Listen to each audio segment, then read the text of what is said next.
Welcome back to my YouTube channel. So here we are with the chemistry class 10th chapter 1 chemical reactions and equations. We have already covered two parts of this chapter. We are here with the third part or the last part of this chapter. So हमने last class में chemical reactions के types देखे थे. Combination, single displacement, double displacement and decomposition. Decomposition के तीनों types देखे थे.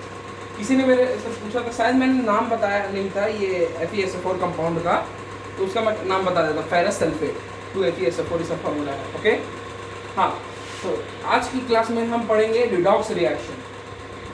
ये रिडॉक्स रिएक्शन अपने में ही बड़ा सा टॉपिक. इसमें हम क्या पढ़ेंगे? Oxidation and reduction. Redox reaction एक ऐसा रिएक्शन है जिसमें ऑक्सीडेशन रिडक्शन दोनों होते हैं साइमल्टेनियसली. ओके, ऑक्सीडेशन क्या है? पहली बात, ऑक्सीडेशन मतलब addition of oxygen and removal of hydrogen in any chemical reaction is said to be oxidation reaction. Okay, second one is reduction reaction, addition of hydrogen and removal of oxygen. This is just opposite of oxidation. This is known as reduction reaction. In any chemical reaction where these things are going on, then it is said to be reduction reaction. So the example of redox reaction is ZNO plus C produces Zn plus Cu.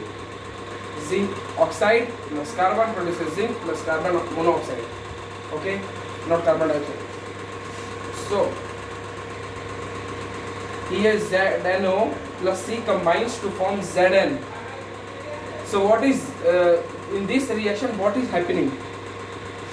Removal of oxygen. So removal of oxygen, here we get, this is reduction. And C plus C ऐसी था पहले, बाद में CO हो गया, उसमें oxygen का addition हुआ. That means addition of oxygen means oxidation. हम ये केवल एक एग्जांपल कर रहे हैं. If you need more example then kindly do comment in the comment section. I will provide you whole notes of this chapter. Okay, और I will explain this oxidation and reduction as it is very vast topic in class 12. Okay, so in this reaction, oxidation and reduction both are happening simultaneously, then it is said to be as redox reaction. Okay, this is said to be as redox reaction. अब इसमें हमको एक और चीज पढ़ना है. Oxidation जब होता है तो इसके ऑक्सीडाइजिंग एजेंट होते हैं. रिडक्शन होता है तो इसके रिड्यूसिंग एजेंट होते हैं. रिड्यूसिंग एजेंट वो होता है जो जिसमें गेन ऑफ ऑक्सीजन होता है. मतलब कि जैसे कार्बन हो गया इधर रिड्यूसिंग एजेंट, और ZNO जो Zn बना इसमें लॉस ऑफ ऑक्सीजन होना, इसलिए ये ऑक्सीडाइजिंग एजेंट हो गया. Okay, if you find any doubt please do comment in the comment section. अब ये ऑक्सीडेशन रिडक्शन हमने क्यों पढ़ा, इसका इफेक्ट क्या होता है? इफेक्ट ऑफ ऑक्सीडेशन मतलब ऑक्सीडेशन से होता क्या है? पहला कोरोजन होता है, दूसरा रेंसिडिटी होता है. तो कोरोजन क्या होता है? मतलब जंग लगना. आप कहीं पे लोहा रखे, वो पानी से गीला नहीं हुआ, घर में हवा में है, फिर भी वो करोड हो जाता है, मतलब जंग लग जाता है, रस्ट हो जाता है. Corrosion of iron has been given a special name called rusting, but every corrosion is named as corrosion, not as rusting. Only corrosion of iron is named as rusting. So corrosion का chemical formula क्या होगा? 4Fe plus 3O2 plus 2XH2O. X is means it is a variable, so it varies. I will teach you maths also, don't worry. So 2Fe2O3 dot XH2O. What is dot? It signifies multiplication, means the whole product is said to be the product of corrosion of the iron. तो यहाँ पे corrosion से problem क्या है? जैसे जंग लगने से, जैसे शिप में नमक पानी, खारा पानी जो समुद्र में होता है, तो उसमें ज़्यादा जल्दी जंग लगता है, जिससे शिप्स, हमारी इंडियन आर्मी की, इंडियन नेवी की शिप्स जल्दी से जल्दी ख़राब हो जाती है. प्राइवेट शिप्स जल्दी ख़राब हो जाती है. जैसे क्रूज़ पे जाना महंगा पड़ता है, $2 लाख $3 लाख अमेरिका में देना पड़ता है. क्यों? क्योंकि क्रूज़ जल्दी से जंग लग के ख़राब हो जाती है. ये आयरन या किसी भी मेटल का प्रॉपर्टी होता है जिससे जंग लगती है. तो जंग लगने से बचाए कैसे? Prevention of corrosion, this is important topic, you should know. First, by doing oiling in the whole body. Second, by applying paint, third by applying grease. By these three, or there are many ways.